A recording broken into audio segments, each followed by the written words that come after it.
Grable, and she's on a cruise tonight, so I'm filling in with her. I'm your first vice president. I'm going to ask Susan Johnson to come up and open with prayer, and then Chief Chris Jones will lead pledges. Thank you for being here. If you would bow your head with me, please. Father, thank you so much for the opportunity to gather together, Father, to encourage each other, to look for ways to find the best in each other, to find ways to listen, and to just be patient, Father. And I pray, Lord, that you would bring all the folks together tonight and remind each of us what we agree on. And Father, I pray you would be with the speakers. And just thank you again, Lord, that you provided a country where we can speak and we can share our thoughts in freedom, Father. In Jesus' name, amen. Amen.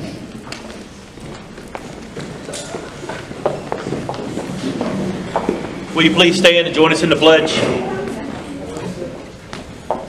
I pledge allegiance to the flag of the United States of America and to the republic for which it stands, one nation, under God, indivisible, with liberty and justice for all. Now for the Texas pledge. I pledge allegiance. I pledge allegiance to the Texas flag. Honor the Texas flag. I pledge allegiance to the Texas, one state, under God, one and indivisible.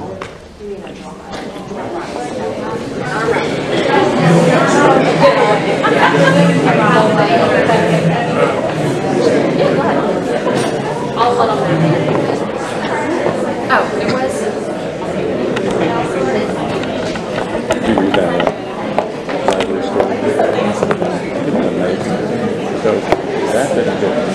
Christian Collins with, can y'all hear me?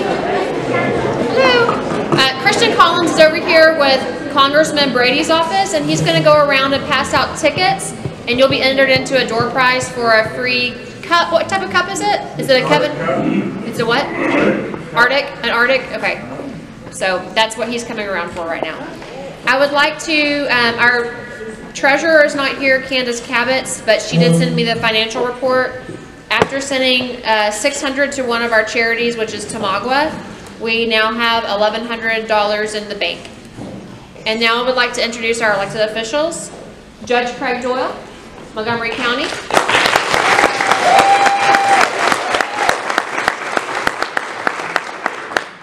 Christy Baker, Magnolia School Board.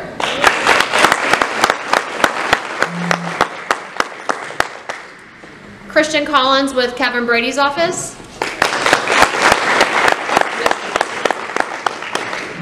Hunter Gamble, he's the president of our Young Republicans of Magnolia High School.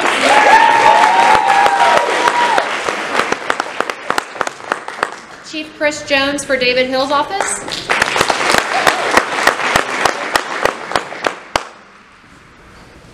Pearl Maggio, TFRW District Director.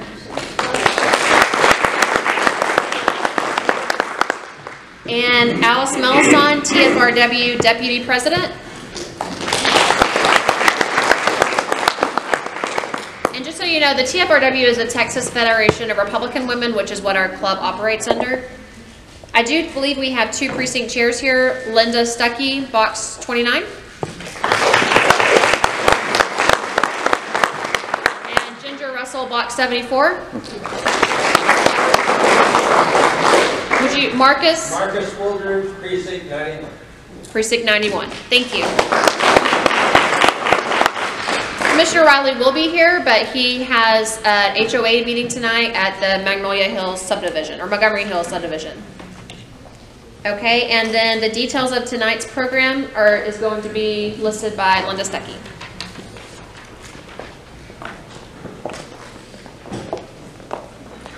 Hi everybody, I'm so glad you all came out tonight. I know this is a hot topic, one that we've been talking about for quite some time, and I'm sure that everybody is interested in finding out all of the details about the toll road and how it all came about, and all of the things that it's going to do for our community.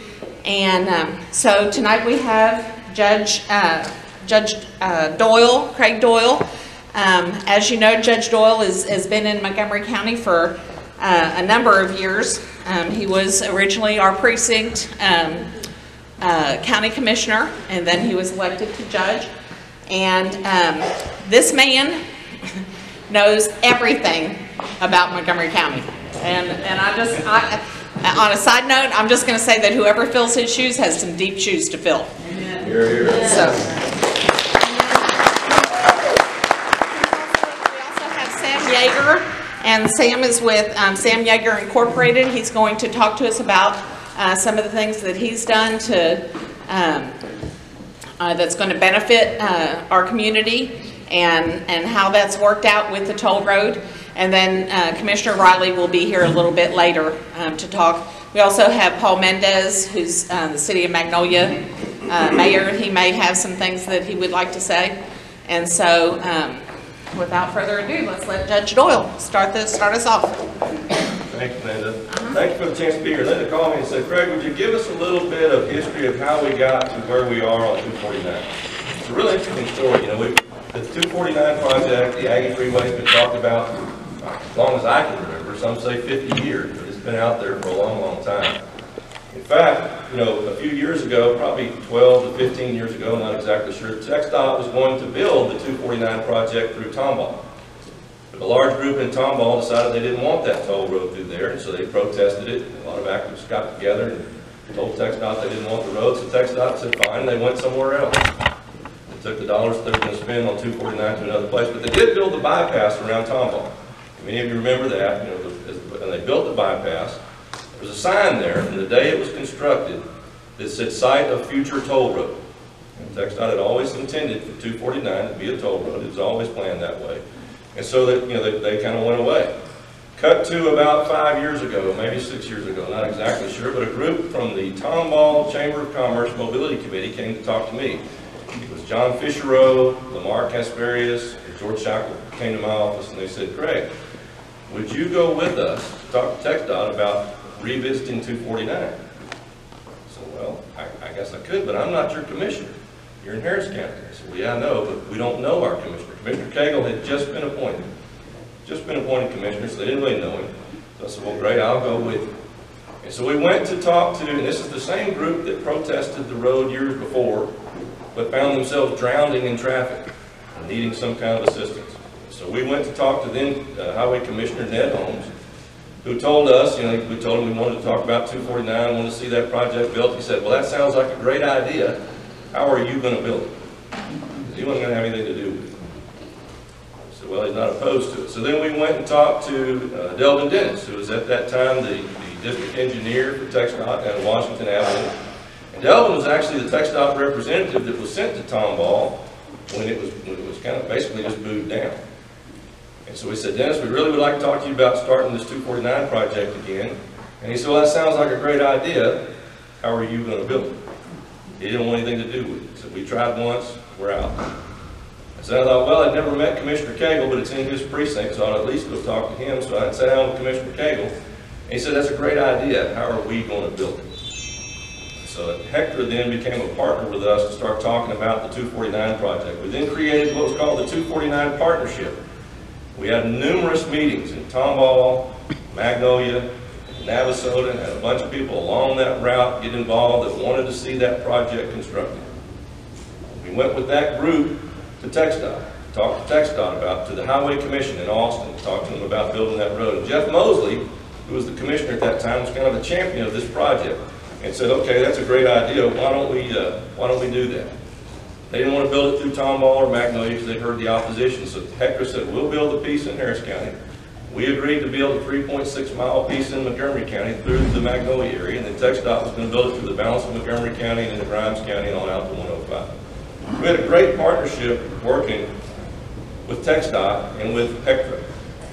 Now we needed some startup capital to get the project going, so we signed an MOU with Hector, who was going to loan us $10 million to start the project to be paid back whenever we sold the revenue bonds to build the project.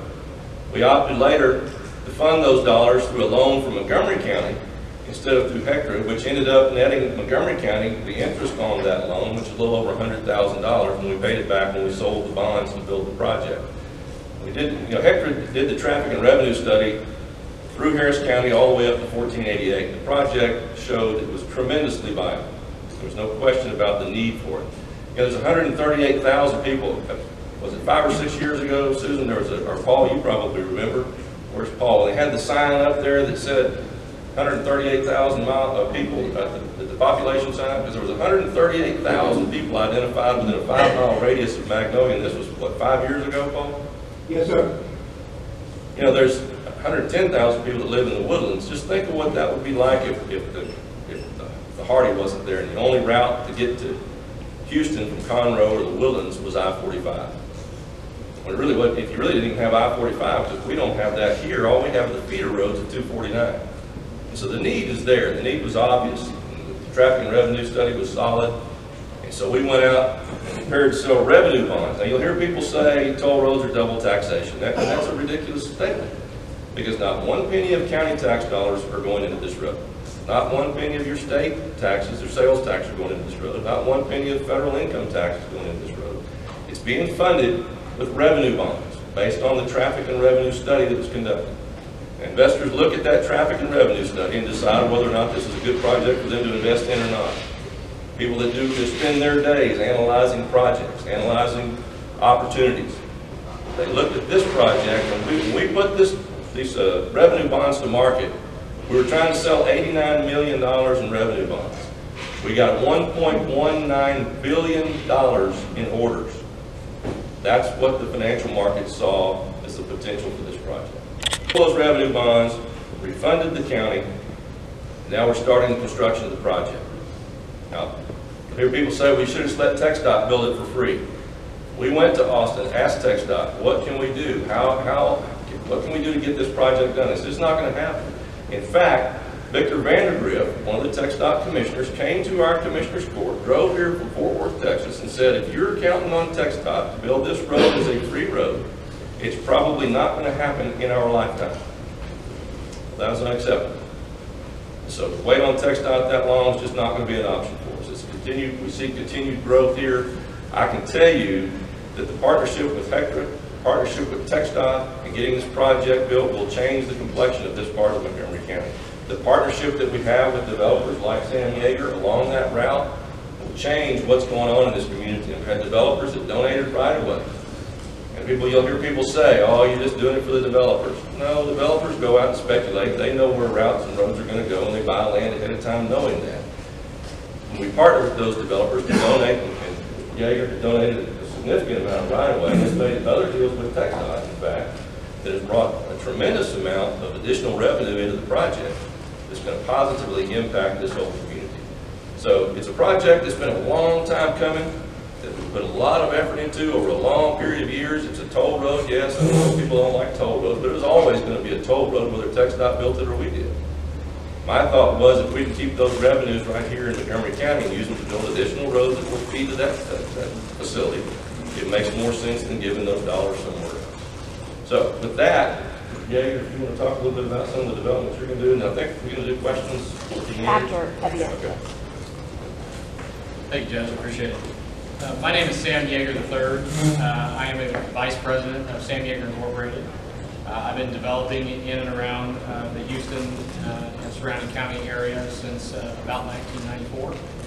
I've developed over 10,000 lots, single-family lots in Houston. I've worked with the top 40 home builders. I've done commercial, mixed-use developments, master plan developments. So this isn't our first rodeo. We've been around a while, been doing this for a while, been in Montgomery County for a while. A couple of projects that we developed in Montgomery County, we developed Kings Mill in the front of Kingwood, over off of 59. We developed Harper's Preserve, which is next to the Woodlands on State Highway 242. And our latest development is one that's right here next to Magnolia. It's called Audubon. It's about 3,000 acres. And it just happens to be in the alignment of 249. And as the judge mentioned, we got involved late in the process where we had some property that we owned, and we were approached by the county along with a lot of other developers about the donation of right-of-way. And we came to a meeting, just like a lot of other developers did, where people talk about the common benefit. How do we create a system that is going to solve the problem for this tollway, and how are we going to deal with kind of local traffic issues and other issues along with that. And, we went to that meeting with kind of an open mind. We always do. We deal with all the local jurisdictions quite a bit, and good developers at least listen to what the needs of the community are and try to understand how to work with those needs so that it's a win-win situation for everyone. So we listened that day. I remember going to the commissioner's office and listening to TX talk and to everybody speak about what this road was going to do, and we thought about our role in that, and we thought about a couple of things. How do we make it cheaper? How do we make it faster? How do we help the process along? We're going to have to give up right away either through condemnation or through dedication, and we'd rather be on the side where we're working together than where we're kind of opposed. If they condemn right away from a developer, they'll pay us for it. They'll pay us the value of the taking and the damage to the remainder, and we can take that money and take it out of the community and go do something else with it if we want.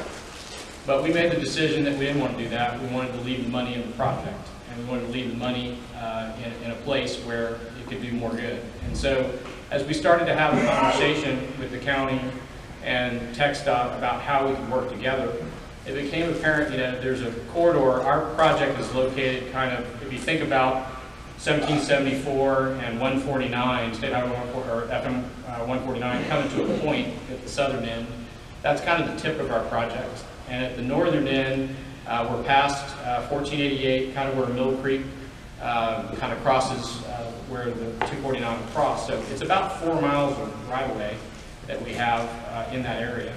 And we've got about 2 miles of right-of-way on 1488. So if you think of that as kind of a big X, well, those are the main roads that are going to run through this project. And it's the main roads that run through this part of the county also. So the mobility system is really important. And so how do we work with TX to get them what they need? How do we work with the county to get them what they need?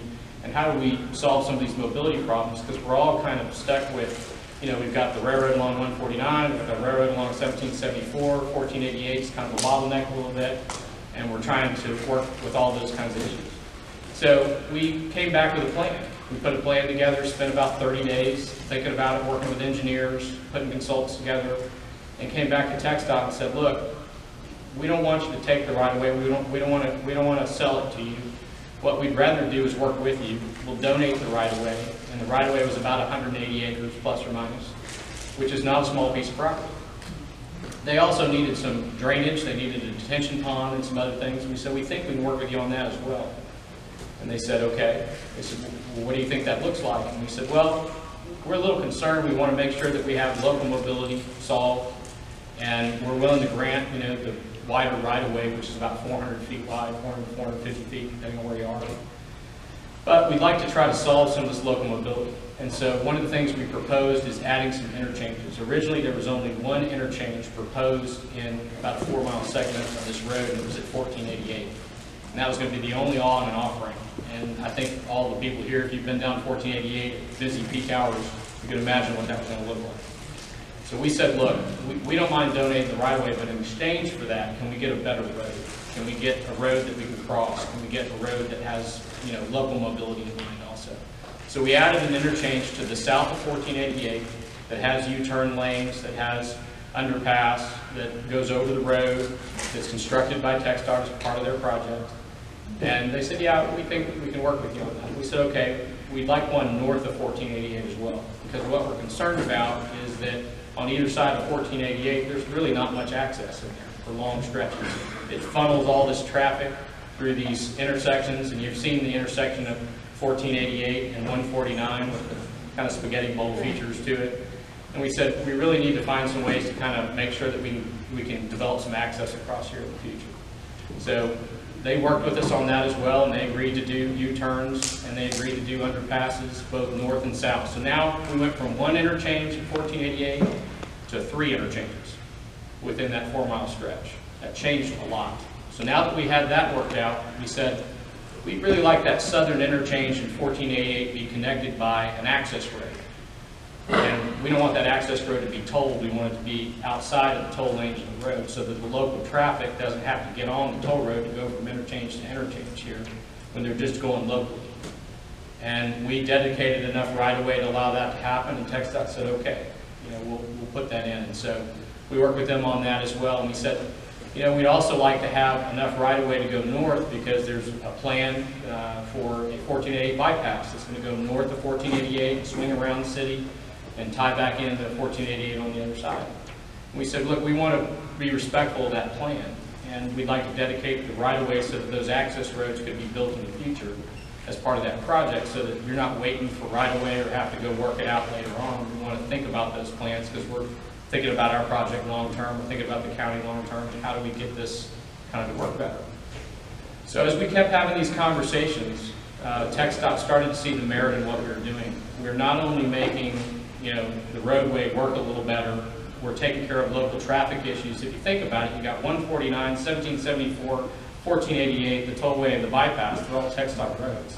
If they don't have better interconnectivity, you're going to be widening those roads, you're going to be doing other things. And with freeways and things like that, you get better mobility, but you don't get good access.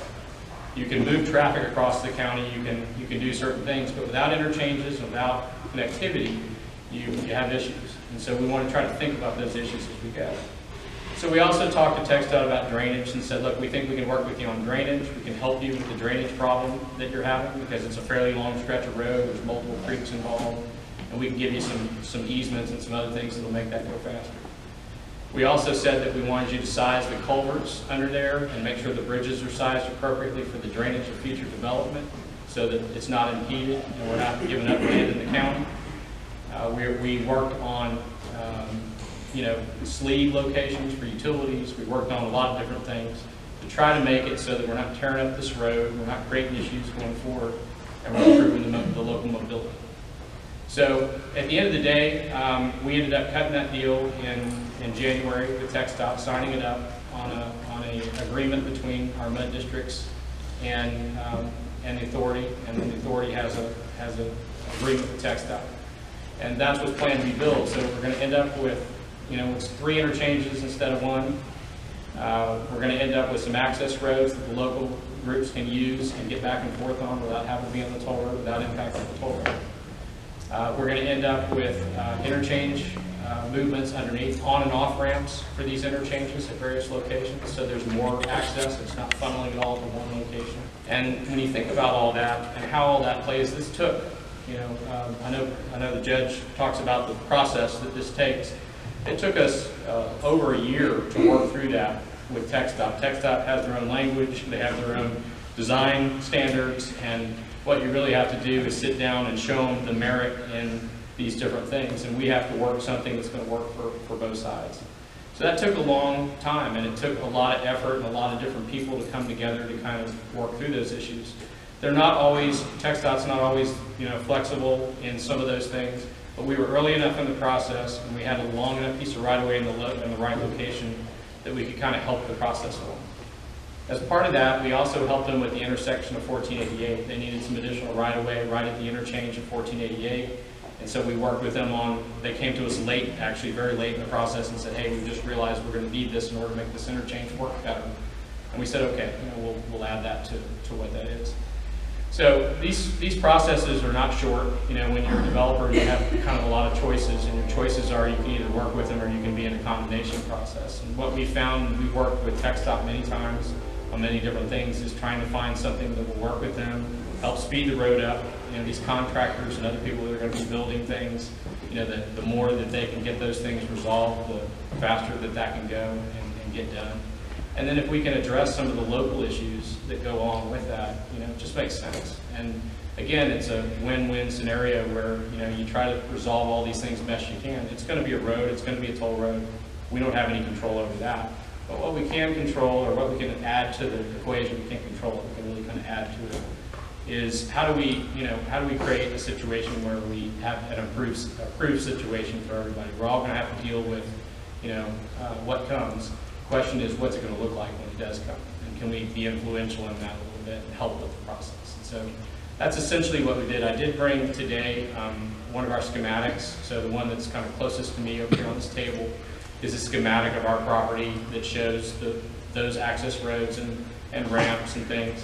One of the other things we did in that process is By adding the access roads on both sides, we were able to change the ramp locations so that there's a longer on-ramp and it doesn't stack traffic up onto 1488. You would have had to come off of 1488 to get onto the freeway immediately, and if that had backed up, then it would have been backed up on 1488.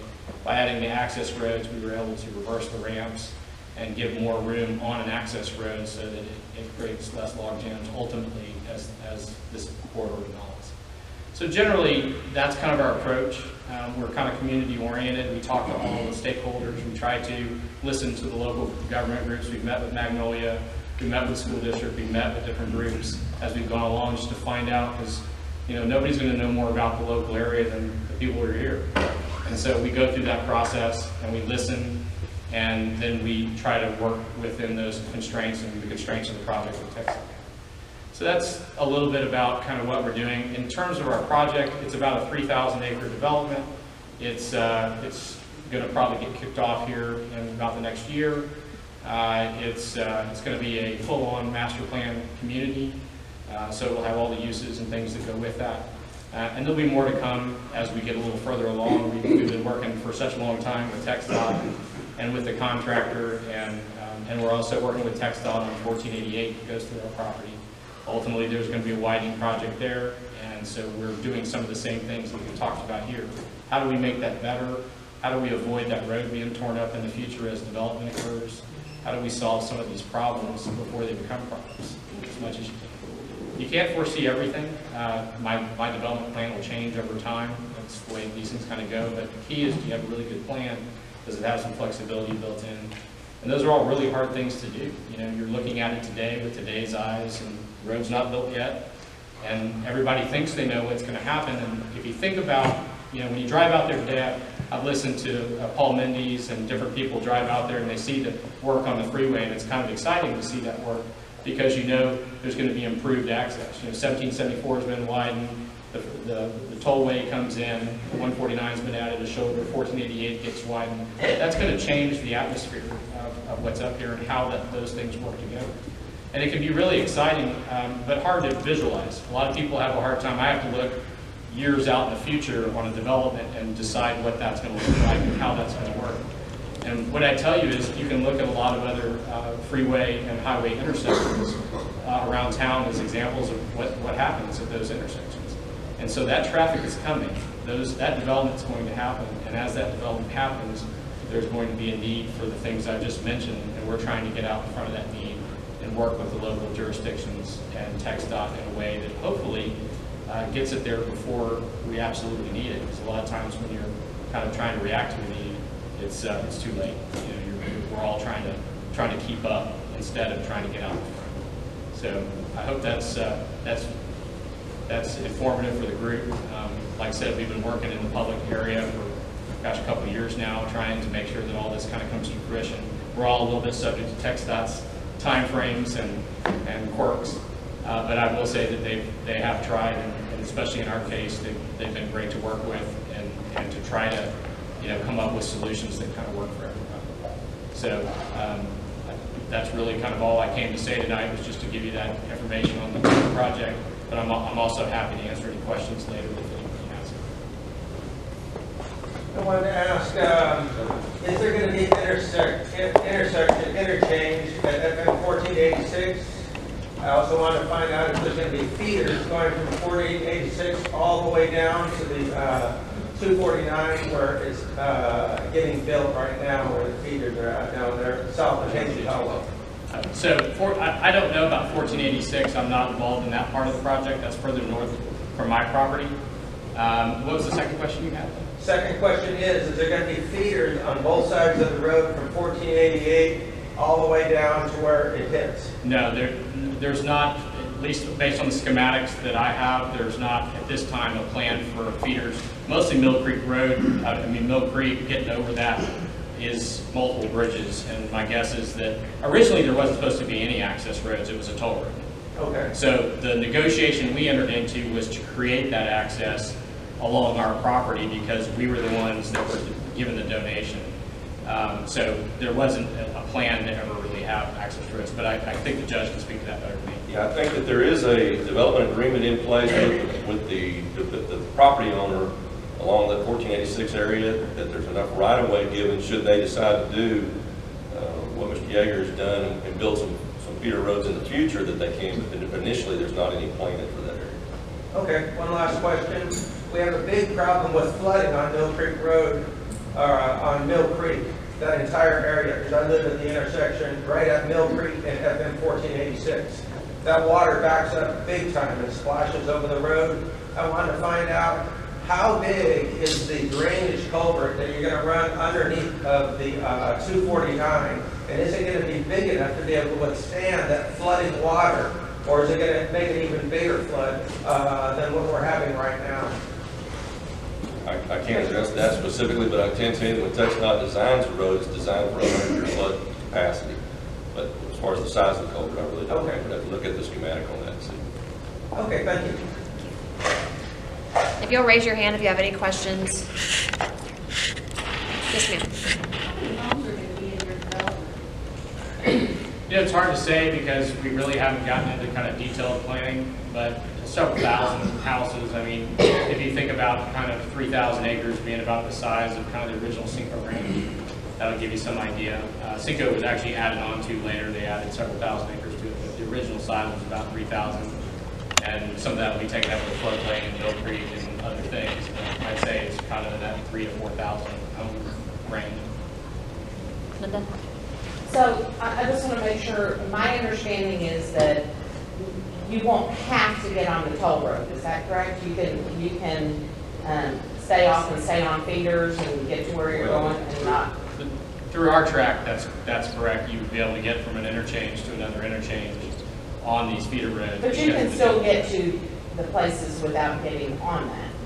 And where you can now, you still have the same routes available. Right. The feeder roads will still be there that exist on 249 today. That's not going to change. Okay. Where it exists, the portion, I'm only speaking about the 3.5 miles that we're doing. Those feeder roads will still be free roads. Right. Now, as TxDOT builds it on further out, there's not plans for feeder roads along the entire route, only in certain areas, and a potential feeder road with future development out around the Woodard track. But for right now, it'll just be a coal facility. But the one that we're building is... The one that the county's building, the feeder roads exist today. You drive on them right now. That's really the only option you have. But that option will still be there. The free option will always be there. Okay. Yes, ma'am. Between where 149 leaves off and then it's 1774 from there to Magnolia. Back to Magnolia. Is that going to be toll road? No, Or is no, it, no. so it's where it cuts through, the wide cut through across 149? Correct. But if you leave Tomball, you'll still have the feeder roads, and it'll be a toll lane till you cut over right when you get to Pinehurst. You'll kind of veer off, and that'll be a toll facility going on further to the northwest. But 1774 coming into Magnolia will still be a free road. It won't be tolled. And there is, Commissioner Riley's office did bring an additional map that wasn't there earlier. It's the furthest map, and it's the blue line on the map, if you want to look exactly where it is. And that will take Renaissance traffic.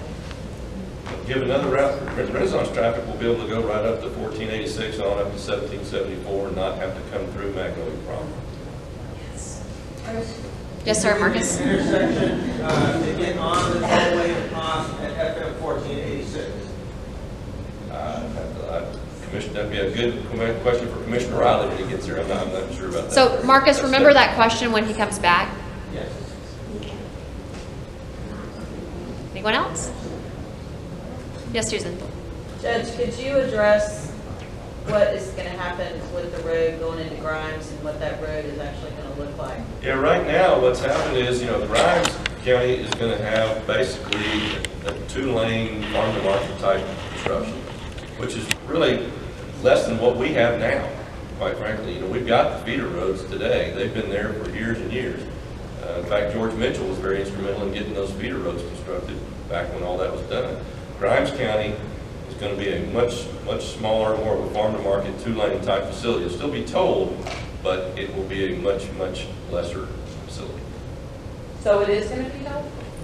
Well, no, it's not. I'm sorry. The toll ends right there at 17, but that's why, without the toll component, they're not going to get them. They're not going to have that construction. Yes, ma'am. Where does the toll road go in? I know past Magnolia West, they're doing the overpass, That's, then they're doing the other cut through. Where does that cut through come back in to go to when you come into Pinehurst, you know, 1774 goes to Magnolia, 149 goes to Montgomery, about a 45-degree angle. It'll split through there, and it'll cross 1488 and right about Mill Creek, a little bit pretty close. That's right. And then go out and across 1486. You actually, if you go out 1486 now, you can see where it's cleared, where it's going to cut through there. Where does it come back in though? Come back. Where does it come out at the end? Grimes County. Maybe 105? It'll go to 105 between Navasota and Planterville.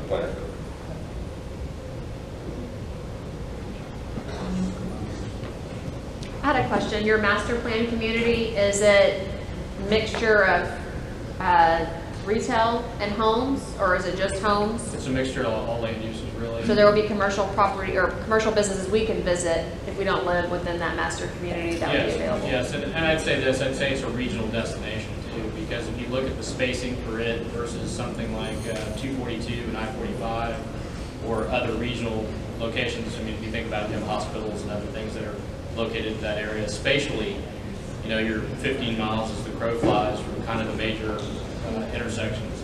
1488 is really the only major east-west road that runs anywhere in that whole area, almost from 105 down to the Grand Parkway. I mean, it's really the primary route. And so when you add 249 to that intersection itself is pretty powerful.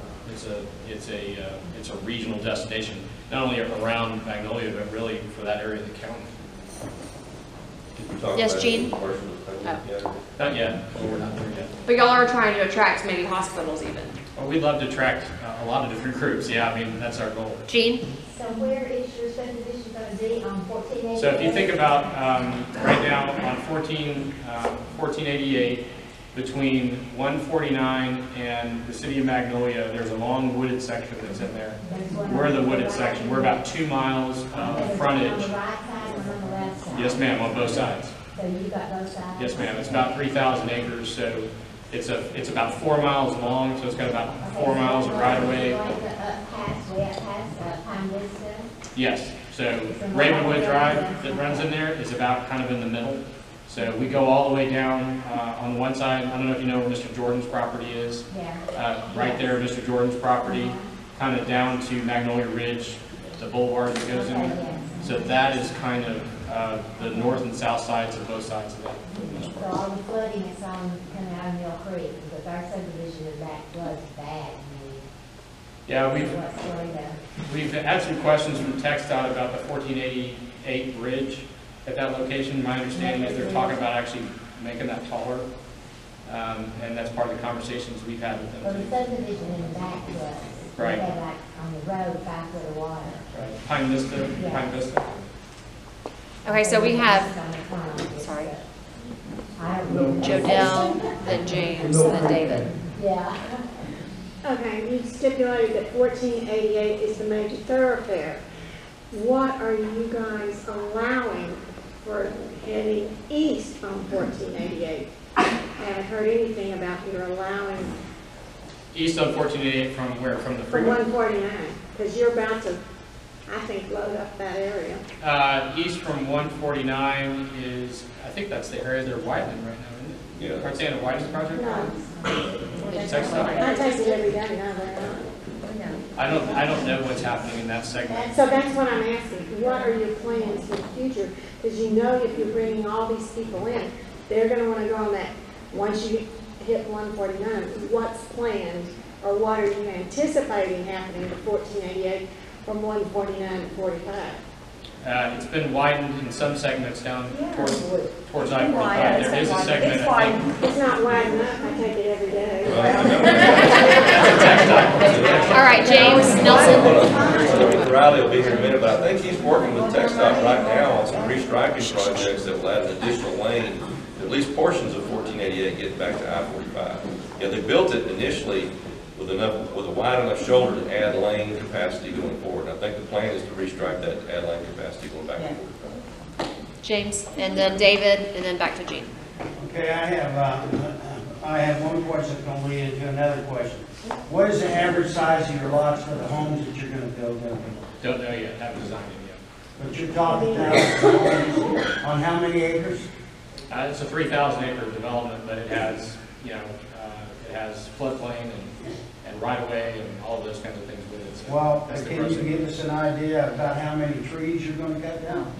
No, probably not this meeting. Okay. 50%? I don't know. 70%? I'd be lying to you if I told you. I don't know how many. David? My question is simple. Does this new development have a name? It's called Audubon. It is the Audubon. Okay. Why Audubon? Why Audubon? It's kind of named after the namesake's John James Audubon. It's kind of a tribute to his life and works. He's an ornithologist. He's famous for his seminal drawings. He had about 435 drawings in his 1830s and 1800s. He came through Texas. He met with Sam Houston here in Houston on his expedition. He's kind of known worldwide for kind of environmental. He was an appreciation of the environmental. He also is known for his art. That makes a lot more sense. What I thought you were saying was the German freeway where you go. No, that's actually but it's like probably aptly named. Gene? So 1488 from Mill Creek into Magnolia is going to be widened and before you start your project, right? That'll be up to TXDOT, but I can tell you that we're working with TXDOT on the widening of that right now. TXDOT has notified the landowners along there for potential acquisition of right-of-way, and we're working with them in the same way we worked with them on the 249 toll road. So we actually came to them and offered to them to dedicate right-of-way and to do certain things to try to assist them with that. And we're in that process now. Are they widening from 149 to 2U? Now, where they are right now is, I think the last project was the overpass from kind of 149 to Mill Creek Road. Yes. And that was about the scope. So from Mill Creek Road to town is where I understand that they're looking at the widening project right now. I know the city's been also working, and probably Paul can speak this more than I can, but the city's been working on possibly looking at the bypass route as another alternative rather than doing widening through town. If you can't put any more traffic on that road, you give us a way to get in and out of our subdivision. Excuse me, I'm sorry. Our subdivision, I said, there can't be any more traffic on that road because we can't get in and out now. Yeah, I mean, what we're looking to do is improve the access on there. There needs to be, clearly if we get access roads north-south, one of the problems is to go north or south anywhere in there from 149 over to almost 1774, you got to go all the way through town and then turn north or south. We can figure out a way to create, with these access roads, a way to turn south and get over to 1774 and do some other things. I think it'll relieve some traffic. That's been part of the conversation with TXDOT is how, with putting these other overpasses in, we can get traffic underneath the road in certain locations that we'll plan for in the future. So is there going to be feeder roads on 1488 from, at 1488 to 1486 with the toll road? I mean, is there going to be a feeder street? There won't be any? Yeah, there's just only within our subdivision boundary. Part of that too is, we had about 4 miles of right-of-way, so we had a large enough tract to work it out with TXDOT. It was a large enough economic value for them to work that out. Part of the problem with the access roads in this area is building them is very expensive because you have to, every time you build an access road, there's bridges that go with that. It's the bridges that kill you.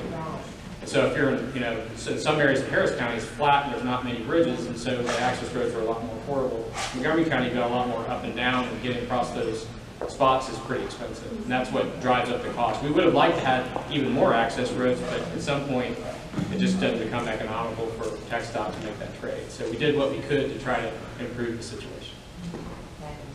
Calvin? Yeah, I'm just curious, you guys donated 180 acres of right-of-way in that interchange section there that we're talking about? Yes, sir. It's about a 4-mile stretch. It's between really 1774 and 149 on the south and Mill Creek north of 1488.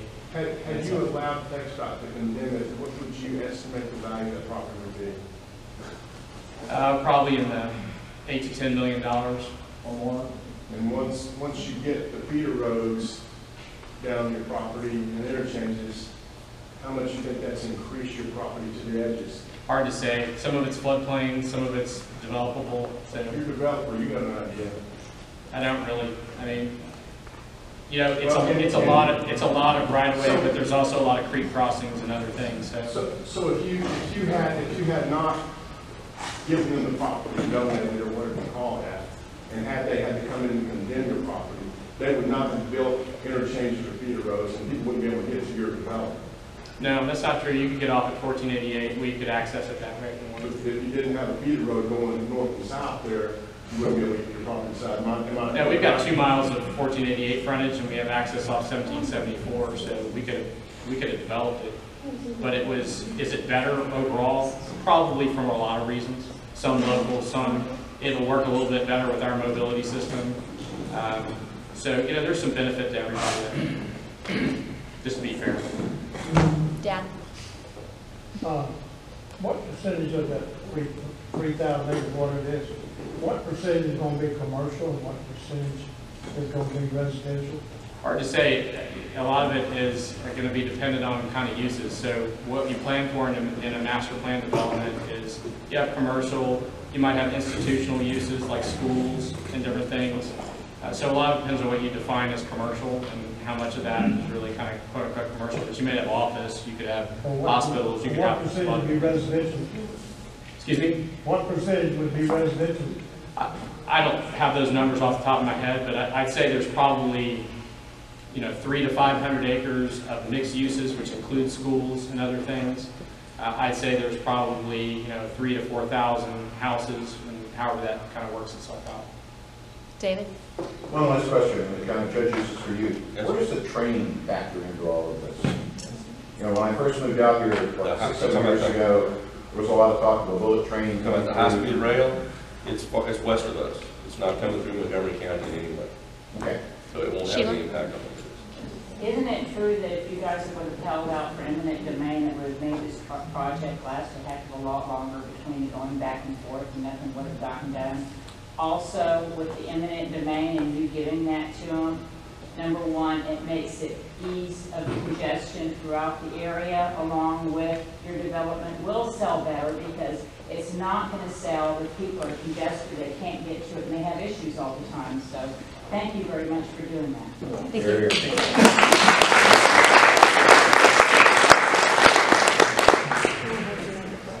Any more questions?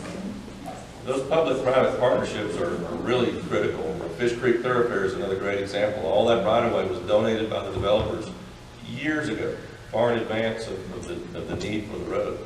So when we built Fish Creek Thoroughfare, we built a half-a-mile road and a bridge that created a 6-mile thoroughfare. So partnerships with developers like Mr. Yager can benefit the community in a very, very positive way. Thank you. And I believe Commissioner Riley is still in his meeting because is that correct, Deanne? You're not getting a response yet, right? I don't have my phone. Well, I texted him. He's not responding, so it makes me think he's still in a meeting, so he probably won't make it tonight. I have another question. Sure. Only because I'm seeing Dell and a lot of these retirement communities are coming into the 1488 area. Guys, we are getting older.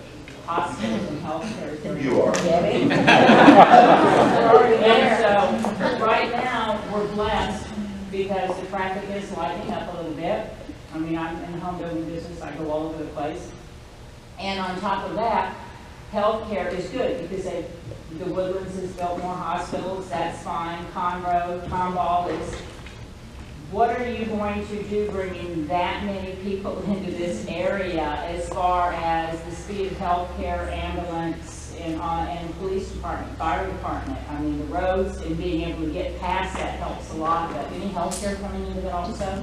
No, don't know yet. I mean, it's still too early. So if you think about this, as I mentioned, we started this a couple of years ago. Okay. And it took that long just to get this kind of worked out. And back to your comment about, you know, the contractor and some of those things, we have worked with the contractor. Contractors, Williams Brothers, they need certain things, staging areas, they need dirt to fill overpasses, they need other things. And so we've actually entered into agreements with them to help them with that process and give them convenience to this right-of-way in various locations. They need to get on and off of it in different areas, and we've really tried to work with them on that.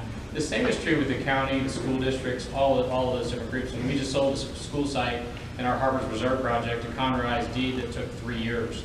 We started working with the demographer. We started giving them, you know, the information about our growth patterns. We started working with them on, you know, what that would look like timeline-wise. The superintendent was engaged with us on that. And we're now building, it's under construction right now, a new elementary school that goes in the community that you kids can actually walk in the subdivision. So some of that's really important to us is, look, we want it to be, we need it to be, we made an argument all along in master plans. If you think about most of your master plan developments, you know, they're a little bit self-regulating in that you have a lot of land and your goal is to really create value. And value is created in a lot of ways. It's created in mobility. It's created in the character of the subdivision that you're building, and value and the perception of value, and having convenience, and all of these things kind of go with it. On top of which, in this particular instance, we have a regional destination.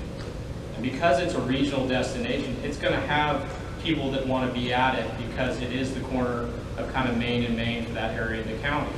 And so you're going to have uses that maybe wouldn't go into just a plain development, but would go into a master plan at a location like that. And so I think there's a lot of opportunity, and you know, I'm always cautious about my comments early on in the development, but because a lot of things will change, and we will work with different groups to try to bring those things to our development. But what's good for the community in terms of those types of uses is good for the developer. So we're kind of aligned. We've had lots of meetings with the city, and getting back to your comment about kind of water and sewer services and discussions of fire stations and those kinds of things. We are giving the city projections. We are talking to the various people that are out there, school districts, schools, other things. And we know that those will be a necessity. We just did one in Rosenberg. We sold an elementary school. We sold a fire station to them. We planned for it in various locations. So unlike when a fire station goes and they have to buy what's left of the land that didn't get developed, in this particular instance, we actually have a plan together and say this is maybe the best place for this to go. So that forward planning with TxDOT, with the city, with the school district and everything else can kind of make things predictable. Schools have to sell bonds. They have to kind of know what they're going to do and where things are spatially going to be located and how the zoning is going to work, but they can't go buy it day one. It's not there yet. And the same is true with the city. The city needs help with the planning. Because we have 3,000 acres, we're going to warehouse some land anyway. You know, so the question is, how do we work with the community to set that up in the right way so that they end up being in the right spots instead of figuring it out later? And it takes a long time on the front end. It takes a long time to go through that planning effort, to listen, to kind of work through those things, and things will change. School districts will change the way they build schools. You know, the fire station needs will change. EMS needs will change.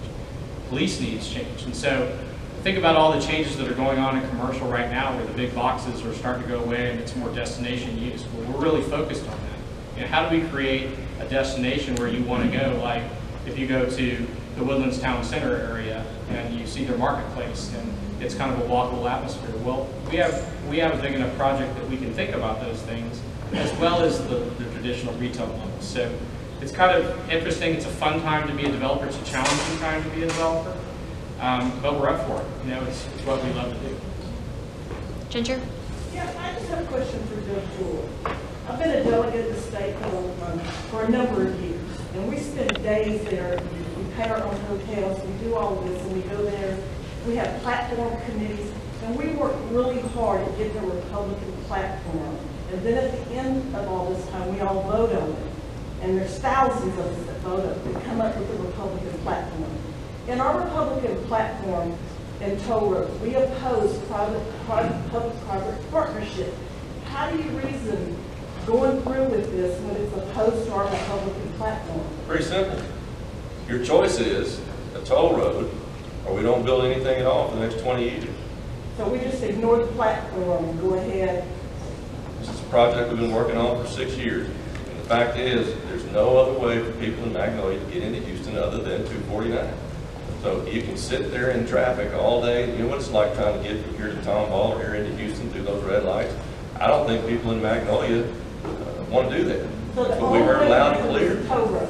The only way we're going to get the road built is a toll road. The TxDOT told us if we plan on them building it as a free road, it's not going to happen in our lifetime. Marcus? That's simple. Do you have a projector that you can project what it's going to look like on the wall? I mean, just a single slide would be wonderful so that you could just, that way you use a laser pointer and say, okay, this is where we're going to have, this is my development. That would have been a great idea. Sorry about that. I'd be I'm happy sorry. to show you where it is. And I did bring a vicinity map so I can show you where my project is relative to that, so you can see that. Okay. And I'm Thank you. happy to visit with you afterward if you'd like me to show you. All right, last question. What kind of revenues do you expect this to bring to Montgomery County? In terms of the development or the... Well, obviously, the development is going to be quite a bit, but the tolls to be able to be used on other projects. You know, that project over the next, I guess, 20 years is projected to bring in $400 million or $89 million investment. Those roads are going to be used to build connector roads to that thoroughfare. Here's the other thing. If we were talking about adding lanes to 1488 and tolling it, no way. Or a road that already exists, no way. But there's a whole lot of traffic that cuts through Montgomery County that doesn't live in Montgomery County that drives the need for that road. How many of you travel toll roads in Harris County? Well, where do you think that money goes? It goes to Harris County to build roads that they can then use for free access roads. If we can generate a revenue off that project that can enhance the connectivity to 249, why would we not do that? Why would we take money out of our pocket? If you don't drive on the road, that's the other fallacy. If you don't drive on the road, it won't cost you a penny. If we sell bonds to build additional roads, it costs every one of us, whether we drive on the road or not. So let the traffic that's driving the need for the road pay for it and generate some revenue that we can address some other issues. As far as the development goes, you know, for years and years, Montgomery County was a bedroom community. People lived here and worked in Harris County. And as I was working with Malcolm Purvis and was commissioner here, I watched as our budgets got bigger, but it became tougher and tougher to make things work. What started to happen now is we're starting to see more and more commercial and corporate growth in Montgomery County. Saw a report the other day, it's been a while, that came across my desk. For every dollar generated in commercial or in residential taxes, there's about $1.16 to $1.20 service requirement. For every dollar generated in exempt property, timber exempt or agricultural exempt, it was Farm Bureau that did this study actually, there's about a 37-cent service requirement. For every dollar generated in commercial taxes, there's about a 29-cent service requirement. So what is it that helps pay the bills for Montgomery County? It's commercial and corporate growth. You know, the rooftops, we have to have the rooftops to attract the commercial. So we love seeing the residential growth. But the corporate and the commercial growth is what really pays the bill. So it excites me to see projects like this that are going to have a substantial commercial footprint. So that'll help, you know, it helps cover a lot of those costs. Judge Doyal, thank you so much for coming tonight. We hope you'll come again.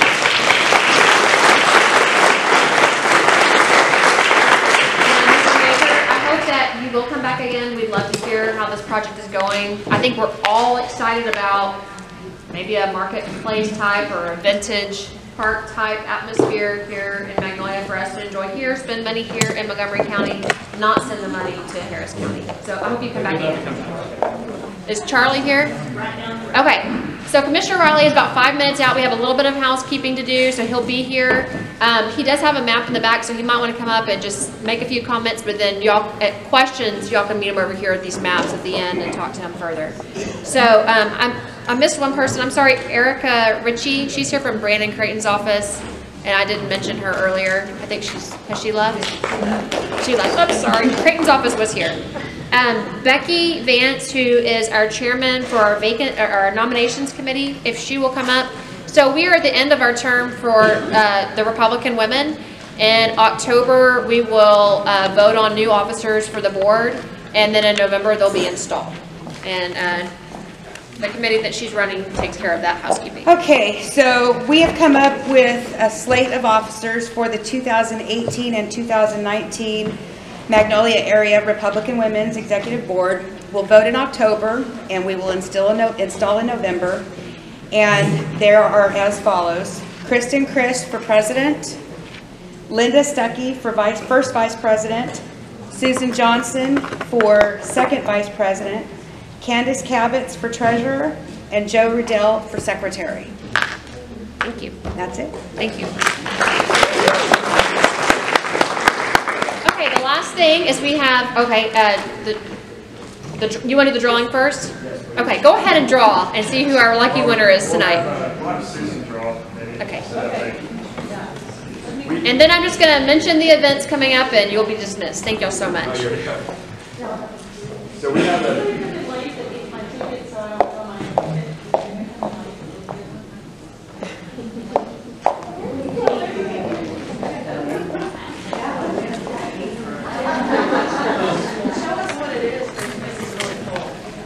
So we have an Arctic Cup. We don't have Yeti because Yeti doesn't support the NRA, so we don't support Yeti. It's a great cup. It'll keep your drinks hot and cold, and so the lucky person will hopefully enjoy this. So Susan chose 821-120. 821-120. 120. Card ending in 120. Or ticket ending in 120. Anyone here? Anyone? 120? Okay, draw again.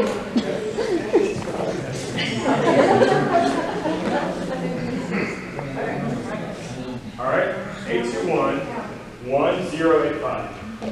85. All right, Joanne Moore.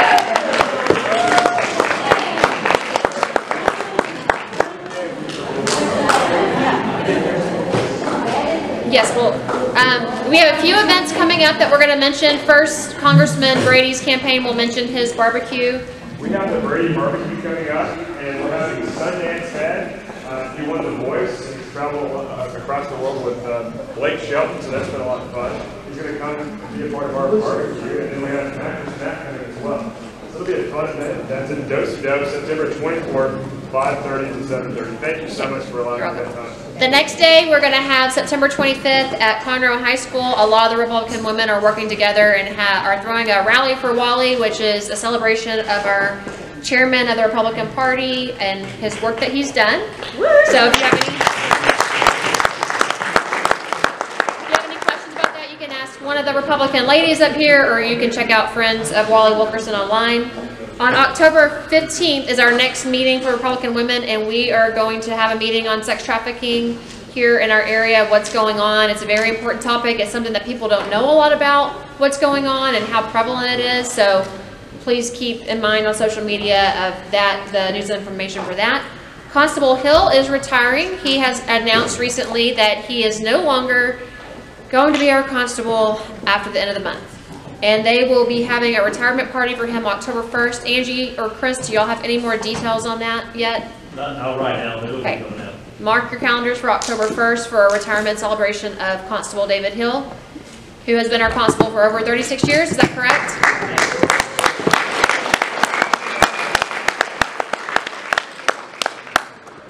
Okay, last two things. Early voting starts October 22nd through November 2nd. And then the final vote's November 6th. And then the Magnolia Bowl, which is where Magnolia West plays Magnolia High School. Very important date, rivalry for our town, is November 2nd. Whoever wins that gets bragging rights for a year, I believe. That's how it works. So make sure to make it. Does Christy, this year, which high school is it at?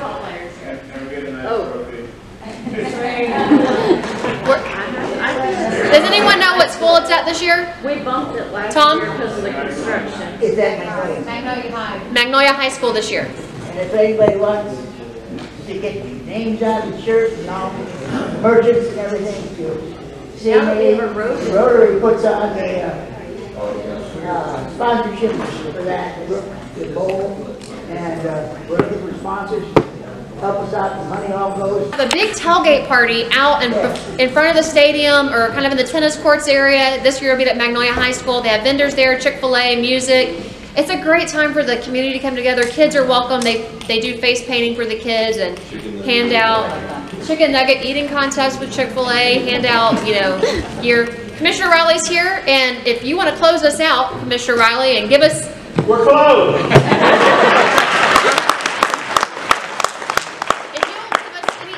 On the road, and then I told them any questions, they can meet you over there in the corner with the map. Thank y'all so much. They got more updates on the road than anybody. These two guys right here, so proud of Sam and what he's bringing to this part of the world. I'm so proud of what Craig Doyal's done. I'm proud of what y'all have done. We got some good things going over here in this part of the woods, and we're going to keep it going, and I thank y'all for being here. I wish I could have been here, but she never tries to. She never checks with my calendar. She just says, hey, we're going to do something. And I said, well, I can't be there. So. We're the same time every month. And that is what, the third Monday? Yes, sir. Okay. 6 o'clock. I'll try to remember the third Monday. Adrian, good to see you, buddy, even though you deserted us. Hey, I appreciate the crowd. I appreciate everybody being here, showing interest, and I cannot wait for this thing to get on the ground and let's get things moving around here. Thank y'all for being here. Sam, appreciate it. Thank you very much. Judge Doyal, Kristen, thank you. We're done. Let's eat.